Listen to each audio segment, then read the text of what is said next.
Okey, Assalamualaikum warahmatullahi wabarakatuh. Boleh. Dekat sikit Mat. Sebelum saya mulakan perbincangan, bukan saya tapi kami perbincangan, saya ingin meminta jasa baik kawan-kawan untuk mendoakan Al-Fatihah kepada kawan saudara Islam kita di Yaman dan juga di Palestin. Al-Fatihah.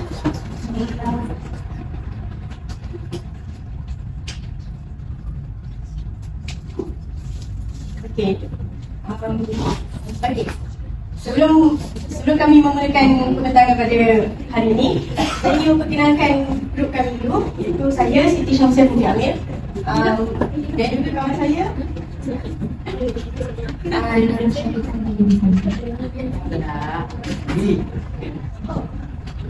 Okey. Dalam perbincangan kami ada 8 subtopik, iaitu penyelenggaraan dan kecacatan fizikal, definisi perbezaan, kekurangan upaya dan idea penyelenggaraan. Dan keempat, reaksi masyarakat dan ambivalensi terhadap ketidakupayaan, kecacatan sebagai proses sosialisasi, kecacatan sebagai kerjaya, menguruskan ketidakupayaan, dan yang ke-8 atau kurang upaya mereka. Okey, untuk penyelenggaraan dan kecacatan fizikal, ia menumpukan kepada kecacatan fizikal, homofobia, homoseksual dan gangguan mental. Dan yang seterusnya, perbincangan ini telah menekankan tingkah laku yang menyimpang yang lebih bertumpukan penyelenggaraan. Okey, dalam buku yang kami kaji lah, terdapat 3 kisah hidup yang benar, iaitu mengenai Tony Goodman. Tony Goodman ini merupakan seorang keraduan, banduan yang berkerusi roda, dan dia disebabkan oleh kerana dia berkerusi roda, dia punya hak untuk mendapatkan kelas agama, berkaitan dengan sosial, dia ditindas ataupun diketepikan oleh kerana dia berkerusi roda. Dan seterusnya mengenai cerita kedua, Stephen Kelso. Dia merupakan seorang kanak-kanak berusia 10 tahun dan dia menghadapi penyakit cerebral palsy dan dia berada dalam kursi roda juga, dan dia hidup bernafas melalui daripada hidung dia. Dan dia ada ayah tau, ayah dia nama Rishad, iaitu dia menghantar anak dia ke hospital tu dengan membekalkan dengan mainan Kelso tu dengan surat. Surat tu dia tulis, wahai anakku, kamu tidaklah lama berada di hospital. Macam tu. Padahal lama dia tinggal anak dia di hospital tu.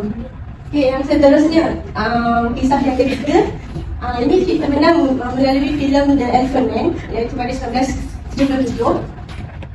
Dia diterbitkan oleh John Merrick.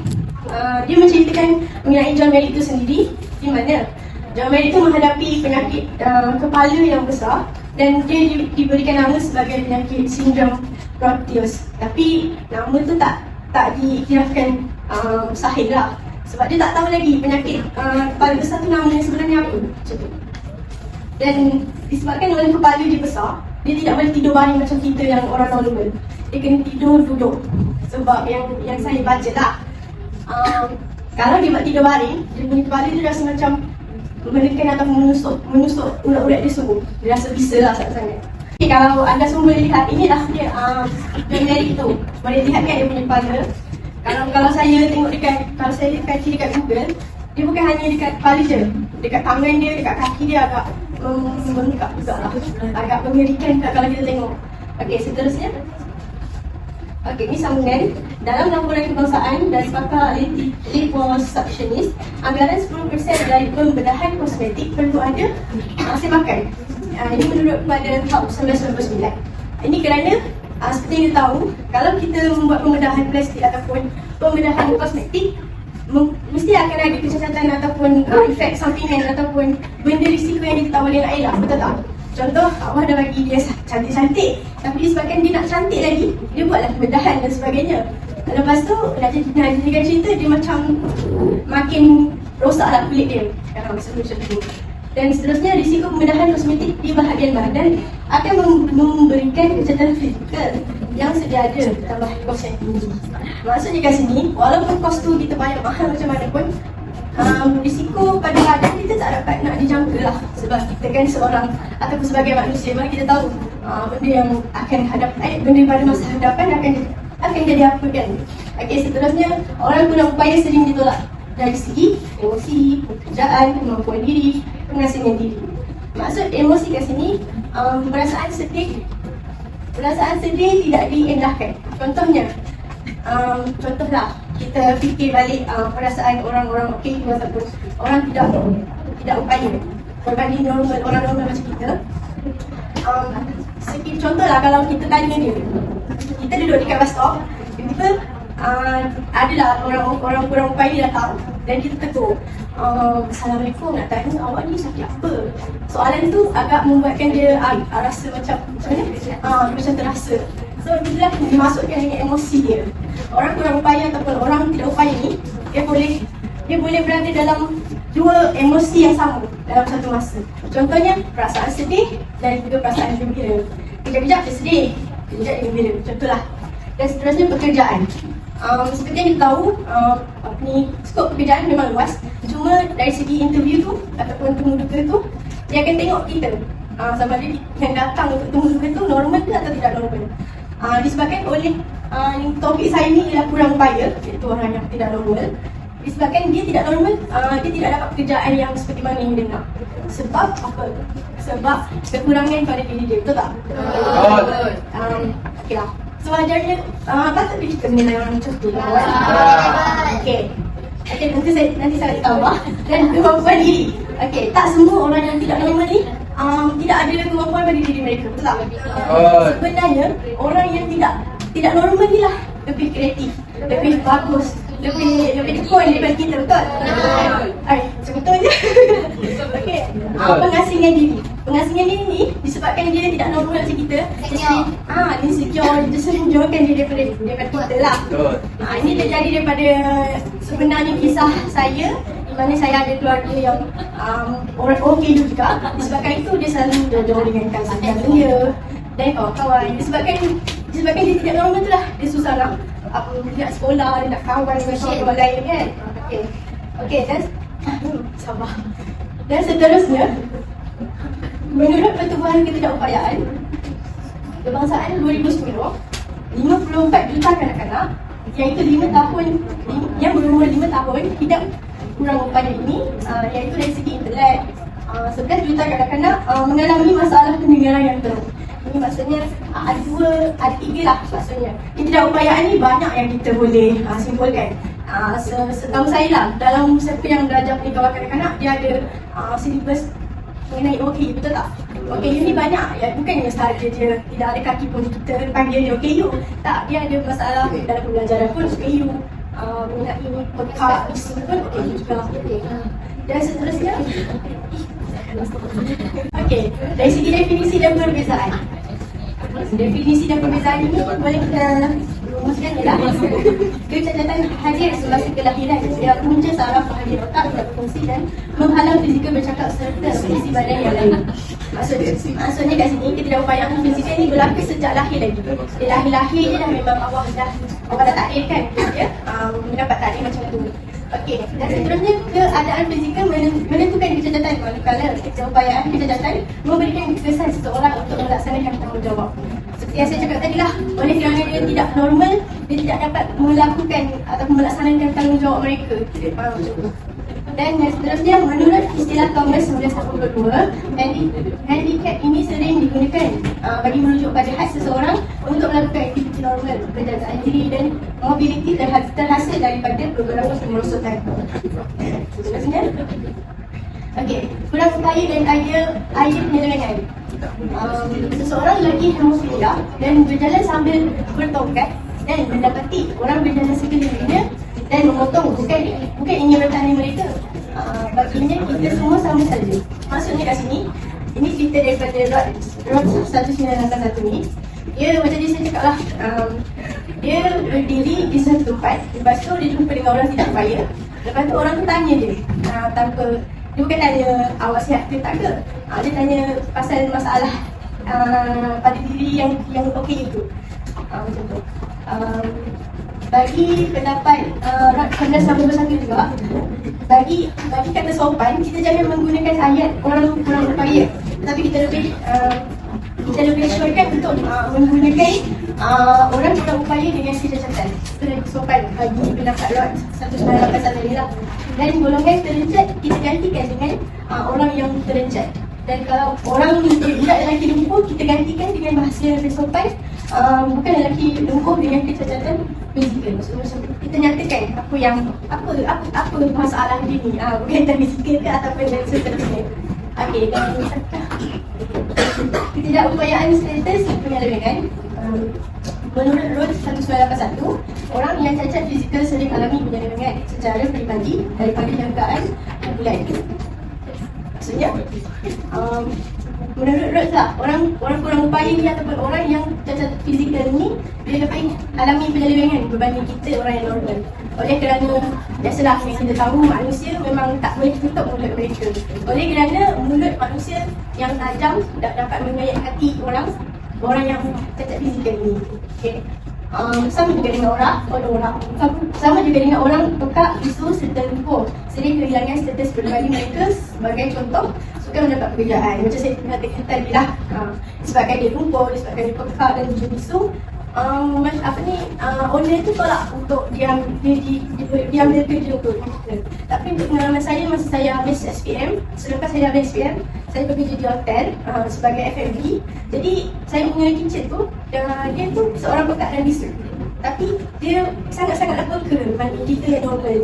Sebab tu saya berani kata orang yang kurang upaya ni lebih bagus lah daripada kita. Okay, seterusnya, kesihatan dan keberadaan sakit. Saya katakan sembilan. Orang sakit sering dikecualikan dalam peranan tertentu, dan seterusnya orang sakit perlu mencari jalan penyelesaian agar sembuh dengan segera. Sebagai contoh lah, masa camp sebelum kita hiking, ada kan versi tanya kita, kenapa dia sakit ataupun betul tak? Itu kenapa dia tanya macam tu?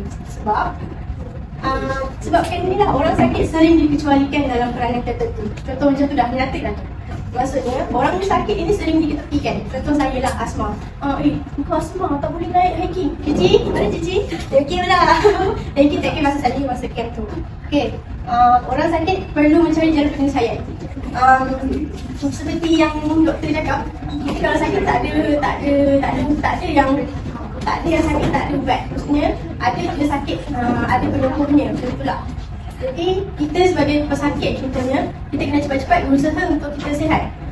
Kalau orang kata kita kena dapat support daripada orang-orang kat luar, contohnya keluarga kita, adik-adik kita dapat support yang positif supaya kita dapat semangat baru untuk kita lawan penyakit kita. Betul.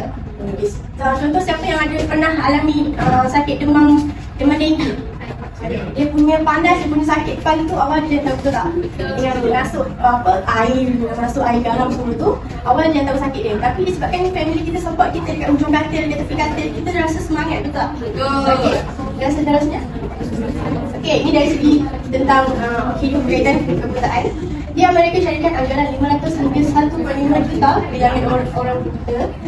Antara bilangan tersebut termasuklah 3 kategori, iaitu buta sepenuhnya dari sisi undang-undang dan buta fungsi. Maksudnya kat sini, buta sepenuhnya tu maksudnya penglihatan seseorang tu sangat-sangat gelap yang tak ada cahaya sikit pun dekat penglihatan mata dia. Itu memang Allah memang takdirkanlah masa lahir-lahir dia terus buta. Maksudnya macam tu. Dan yang kedua, buta di sisi undang-undang. Contoh masyarakat di Malaysia lah, dia buta undang-undang, contohnya dia langgar lampu merah. Okey, itu dia dah langgar undang-undang jalan raya lah maksudnya. Dan yang ketiga, buta fungsi.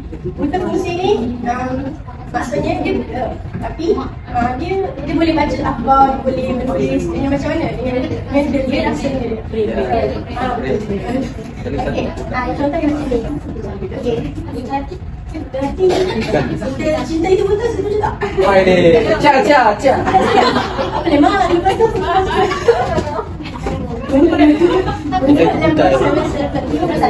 pergerakan manusia dapat membina keyakinan diri dan berdikari bagi orang muda juga menunjukkan sekolah untuk mereka.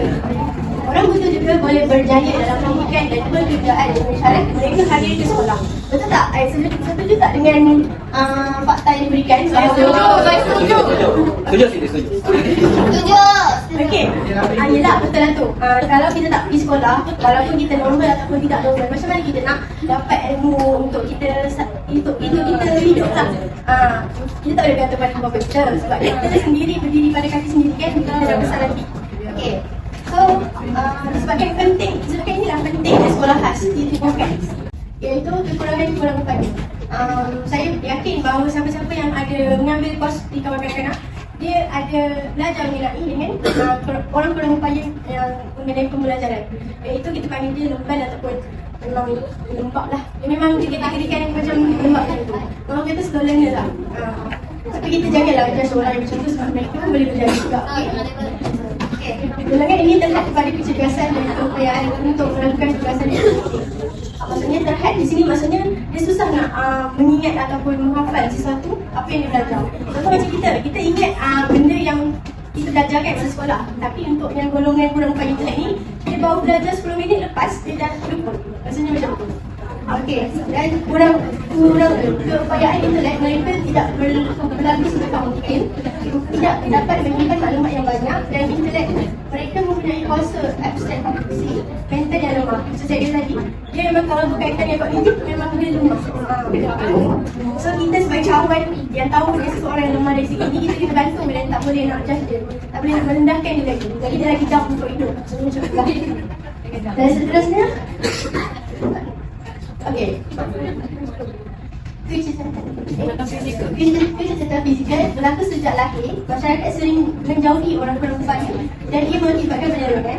Sering dianggap orang yang berasa malam, sering diejek dan diasing-asingkan, sering mengiktirafkan orang cacat tidak dapat memenuhi permintaan diri sendiri kerana kecacatan fizikalnya. Disebabkan dia tidak normal macam kita, dia tidak dapatlah menguruskan diri dengan sebaiknya. Dia perlu meminta pertolongan daripada ibu atau ayah mereka dari segi pengurusan inilah, macam mandi ke, makan lagi ke. Okey.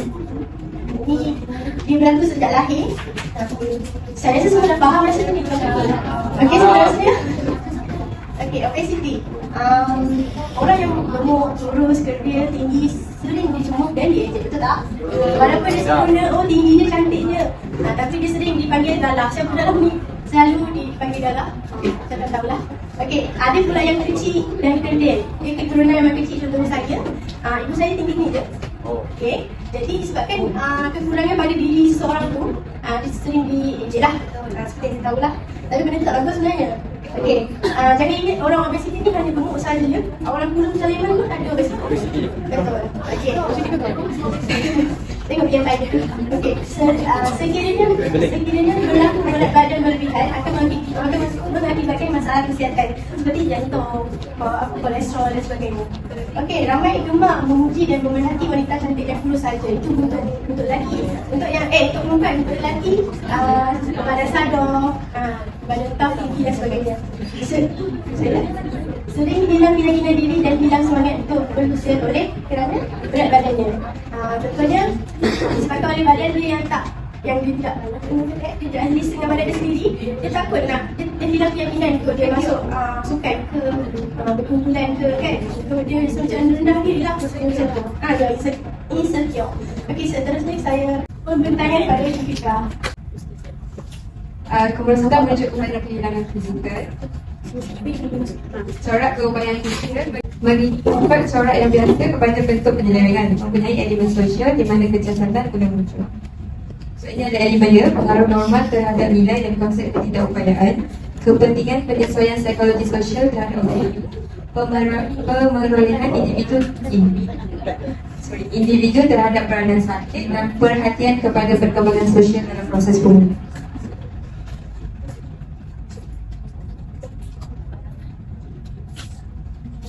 Sosialisasi dan ketidakupayaan fizikal. Nilai-nilai pencapaian kemerdekaan aktiviti sangat tertanam dalam masyarakat Amerika dan dunia.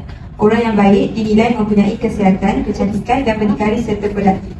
Daripada Elbers 1976, dia menyatakan bahawa orang yang baik ni, orang-orang yang baik, golongan-golongan yang baik, dia mempunyai kesihatan, kecantikan, berdikari serta berdaki. Pengaruh stereotip sedemikian juga mencadarkan kekurangan persediaan psikologi atau sosial pada orang yang menjadi kurang upaya.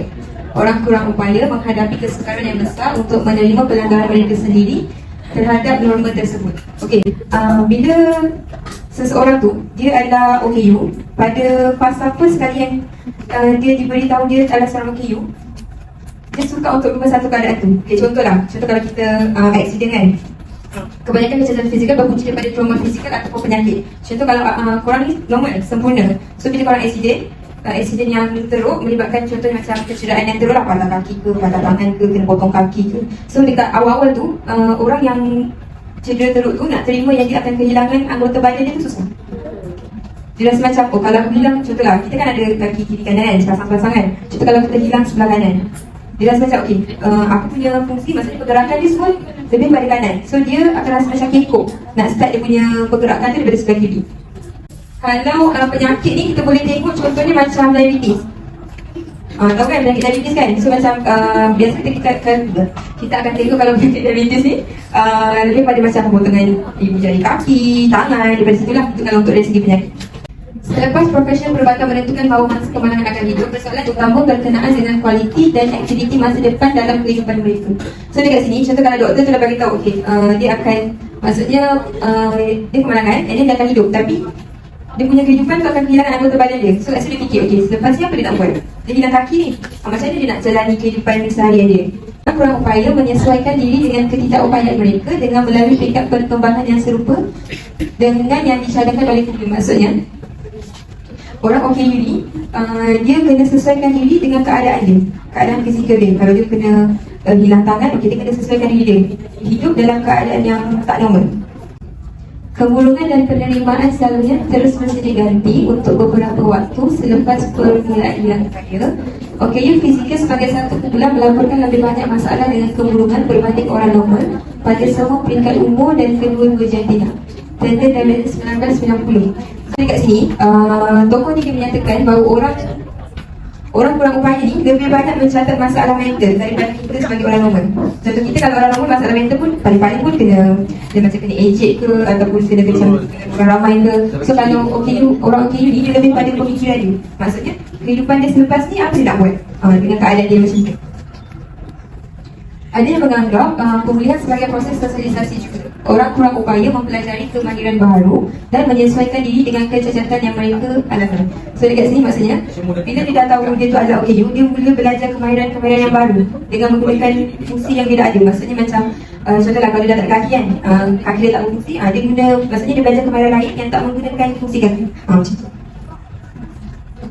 Ini adalah reaksi diri untuk OKU. Seseorang individu mungkin bertindak balas pada asasnya dalam 3 cara terhadap stigma sosial yang disebabkan oleh ketidakupayaan. Okey, 3 cara ni, yang pertama dia akan menafikan. Dia akan fikir macam, oh aku bukan adalah kategori golongan OKU. Bila dah, contohlah kita dalam keadaan macam tu, sampai bila kita nak menolak kita punya keadaan yang seperti itu? Takkan sampai bila-bila tak nak terima kan? So bila dia dah at first tu, cara yang pertama adalah dia menafikan benda tu.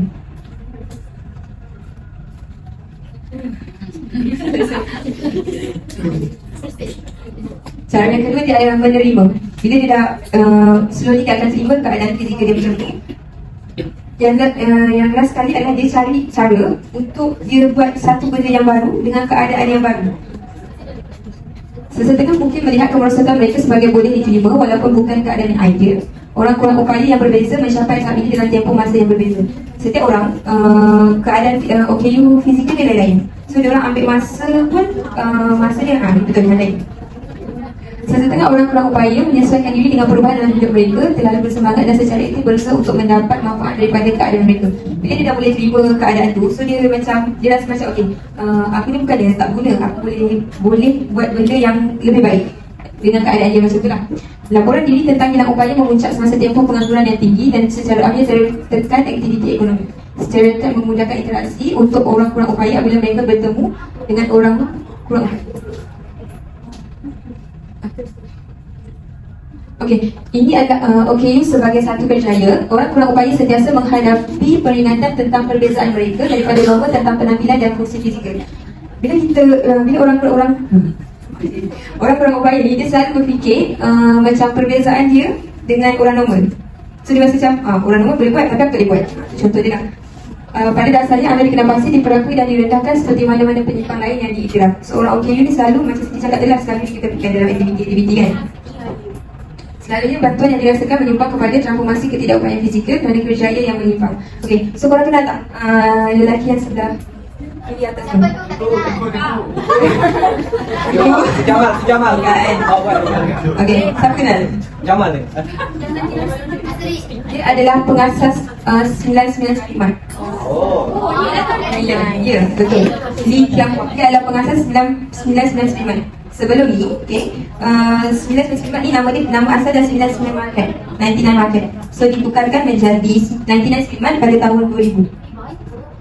Kalau sampai kat sini masih SPM, dia belajar perniagaan, akan ada cerita tentang subjek masa form 4. Buku form 4 akan ada dia. Fizikal kaki. So dia bergerak ke mana-mana menggunakan kursi roda. Okey, kalau yang bawah ni Latih Romli dengan Rizwan. okey, kalau Rizwan dia, kalau korang tengok lah, dia kan ada encik kan. Okey, dia adalah kecacatan dari segi mana? Mata. Fizikal, dia adalah fizikal. Kalau anak kita orang, dia pembelajaran. Itulah otak lah, pembelajaran. Dia siapa? Dia siapa? Kalau yang ni, lelaki ni lompat jauh. Kalau yang Rizwan tu adalah pelari bersyuk.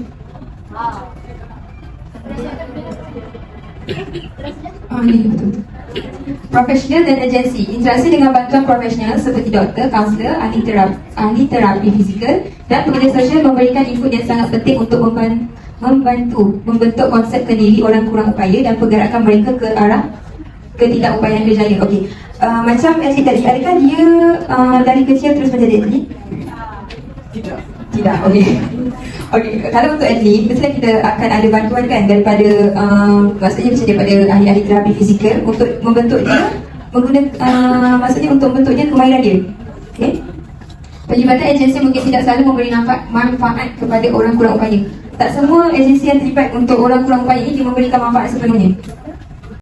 Banyak agensi pemulihan dan organisasi lain memberikan sumbangan yang besar kepada usaha masyarakat untuk mencegah, merawat dan mengawal ketidakupayaan dan kepada individu.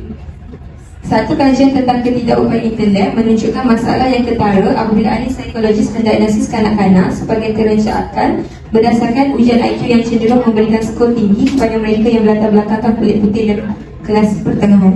Maksudnya, ada satu kajian yang menunjukkan yang mendiagnosis kanak-kanak ni terenca akal melalui ujian IQ je. Subbudaya dan kumpulan. Subbudaya, orang kurang upaya melaksanakan fungsi tertentu seperti menyediakan saluran sosial dan rekreasi untuk ahli, mendidik orang ramai tentang sifat kecacatan tertentu, mendesak pegawai awam untuk dasar yang menggalakkan terhadap orang kurang upaya dan membantu ahli mencari pasangan perkahwinan dan pekerjaan. Subbudaya dan kumpulan ini lebih kepada macam korang duduk dalam satu kelompok yang sama, tapi maksudnya tapi kecacatan yang berbeza. Dia macam tu. Bila kita duduk dalam kelompok yang sama, kita tak akan orang kita sebagai OKU tu tak akan rasa macam tak function. Macam tu. Contohlah kalau saya OKU, saya duduk dekat awak semua yang normal. Mesti saya akan rasa macam aku tak layak kat sini macam tu. So dia duduk dekat dalam satu kumpulan yang sama. So dia akan rasa macam dia tu sebenarnya ada kegunaan dia. Maksudnya ada yang benda yang dia boleh buat dengan walaupun keadaan dia macam tu. Penyertaan dalam pusat budaya mungkin membolehkan dan individu mengurus kecacatan tertentu dengan lebih baik. Okey, kalau yang macam ni, maksudnya bila kita duduk dalam satu kelompok yang sama, contohlah kita ni baru lagi, dah kata baru OKU tu taklah baru, maksudnya proses lah kan susah untuk terima kan. So bila kita duduk dalam kelompok yang sama, untuk kita dapat tahu, okey orang ni kecacatan dia sama macam kita. So kita tahu macam mana dia uruskan keadaan dia. So daripada dia kita boleh belajar macam mana kita nak uruskan keadaan kita. Peranan stigma dalam kerjaya OKU.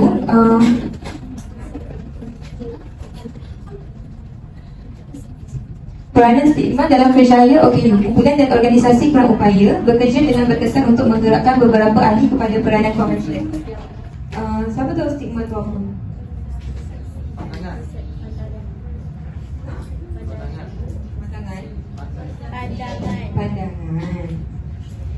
Stigma ni dalam bahasa Inggeris dia bererti cacat. Okey. Sebuah ketidaksetujuan masyarakat terhadap sesuatu tindakan ataupun satu keadaan. Kumpulan dan organisasi orang kurang upaya bekerja dengan berkesan untuk menggerakkan beberapa ahli kepada peranan konvensional. Tiada laluan kerjaya yang tidak berubah yang membawa kepada bentuk penyelewengan yang standard untuk orang kurang upaya fizikal. Cuma tiada corak tingkah laku standard yang membawa kepada individu lain untuk memperoleh identiti mereka yang tidak memadai. Okey, mengurus OKU ada 4 langkah. Yang pertama, lulus, menormalkan, mengatasi dan disosiasi. So kita tengok lulus dulu. Melibatkan penyamaran orang kurang upaya supaya orang lain tidak menyedarinya dan dengan itu elakkan daripada mencemarkan orang kurang upaya. Penyamaran ni contohnya macam orang pekak tapi dia menyamar yang dia tu normal, yang dia tu okey. So daripada situ dia elakkan untuk macam orang ni merendah-rendahkan dia. Kalau menormalkan, sekiranya orang kurang upaya berjaya menolak penyelewengan dan memujuk orang lain untuk bertindak balas kepada mereka sebagai ahli masyarakat biasa, mereka mesti mengekalkan peranan normal ini dalam menghadapi pelbagai pindaan, kelayakan dan konsesi kecil yang tidak dapat dielakkan oleh orang kurang upaya. So dekat sini, contohlah kalau awak duduk dalam satu kelompok, lepas tu dia seorang je yang OKU, adakah awak menerima dia secara terbuka ataupun awak mengata dia dulu? Setengah orang dia akan menerima, tapi dengan orang lain tak dikasih orang lain. Dia akan bercakap dulu tentang orang OKU tu. Dia kata okey, contohlah dia akan bertanya, kenapa orang OKU tu duduk dalam kelompok kita? Kenapa dia ada di sini? Bila orang OKU tu menyampaikan dia tu sebagai orang normal untuk orang lain tu tak merendahkan dia, dia kena normal saja. Maksudnya bila orang dah macam orang percaya kan, dia tu adalah orang yang normal. So dia kena biasakan diri dengan keadaan yang macam tu. Terusnya mengatasi. Seseorang yang kurang upaya fizikal mungkin berulang kali menghadapi stigma daripada orang lain dalam proses membangunkan menghadapi situasi ini yang selalu kita buat. Bila orang tu dia dah jatuh, dia nak bangun, tapi orang lain sekeliling dia bukan tolong dia, menjatuhkan dia lagi. So dekat situ dia ni banyak kali yang nak bina diri dia, tapi orang rendahkan dia balik. So dekat situ dia punya perasaan tu hitam lah. Dia tak tahu nak buat apa. Sedangkan dia ni nak mencuba benda yang baru dan keadaan yang baru. Okay? Untuk itu kalau untuk mengatasi. Jadi yang selalu kita buat ya normal. Orang macam kita jarang buat. Bukanlah jarang yang kita nak jumpa dia tak buat benda ni. Walaupun dia orang normal pun orang akan kecam dia, orang akan rendahkan dia. Okay, disosiasi. Davis 1970 mengenal pasti satu lagi teknik pengurusan penyelewengan yang disebut disosiasi. Disosiasi ini adalah pemisahan mewakili pengunduran daripada konfrontasi sosial dan penerimaan pasif terhadap peranan yang menimpa. Okay, ini adalah akta orang kurang upaya Amerika. Dalam akta tersebut ada dua yang disebutkan dalam akta tu. Yang pertama adalah beberapa keadaan perubatan yang dilindungi. Contohnya cacat pertuturan dan pendengaran. Okey, buta dengan pekak sebelah. Epilepsi ni sawan. Sistem saraf dia. Okey. Distrofi otot, sklerosis berbilang, kecacatan intelek, sakit sendi, penyakit emosi. Okay, ini adalah penyakit-penyakit yang di bawah perubatan yang dilindungi. Yang kedua adalah syarat yang dikecualikan: perjudian kompulsif, homoseksualiti, kleptomania, piromania, transvestism dan penggunaan dadah secara terlarang. Kalau dia dalam keadaan yang cacat disebabkan kesalahan diri dia sendiri, dalam akta tu maksudnya dia tak akan dilindungi lah. Macam tu. So kalau ini perbezaan yang ini dengan yang hubungan. Akta ini berkuat kuasa pada 26 Julai 1990 menumbuhkan undang-undang persekutuan yang merangkumi banyak syarat yang dibincangkan. Peruntukan akta tersebut terpakai pada 3 jenis. Yang syarat tadi lah. Yang pertama, sesiapa sahaja yang mengalami kecacatan fizikal atau mental yang menghadkan satu atau lebih aktiviti kehidupan utama dengan ketara. Yang kedua, mana-mana orang yang mempunyai rekod kecacatan sedemikian. Yang ketiga adalah mana-mana orang yang dilihat sebagai mengalami kecacatan fizikal atau mental. Maksudnya, akta tadi tu dia digunakan untuk 3 golongan manusia ni. Okey? Last sekali, kesimpulan. Seseorang yang kurang upaya mungkin mengalami stigma sosial dan bertindak balas lain yang biasanya ditujukan kepada penyimpang, tetapi yang lain tidak bertindak balas dengan cara ini kepada keadaan dan bukannya tingkah laku. Ketidakupayaan menggambarkan bagaimana masyarakat mentarifkan penyelewengan sebagai sama ada keadaan ataupun tingkah laku. So, itu saja. Faham tak? Ada apa soalan tak?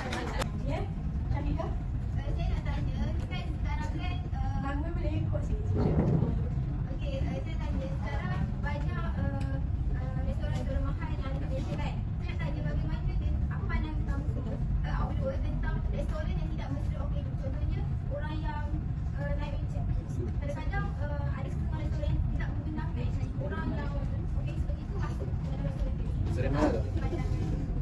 Contohlah, kalau awak menghentam dia, akhirnya awak sebagai orang normal menentang orang OKU. Awak fikir tak masa yang akan datang? Maksudnya, okey, biasanya orang cakap benda yang tak nak tu dah jadi dekat kita. So, tak mustahil awak hina orang OKU, akan datang awak mempunyai keturunan ataupun anak-anak yang akan datang sama seperti keadaan dia. Orang kata macam marah lah. Awak menghina orang, masa akan datang awak akan terima benda yang awak hina orang tu. Okey, sekian daripada kami. Terima kasih.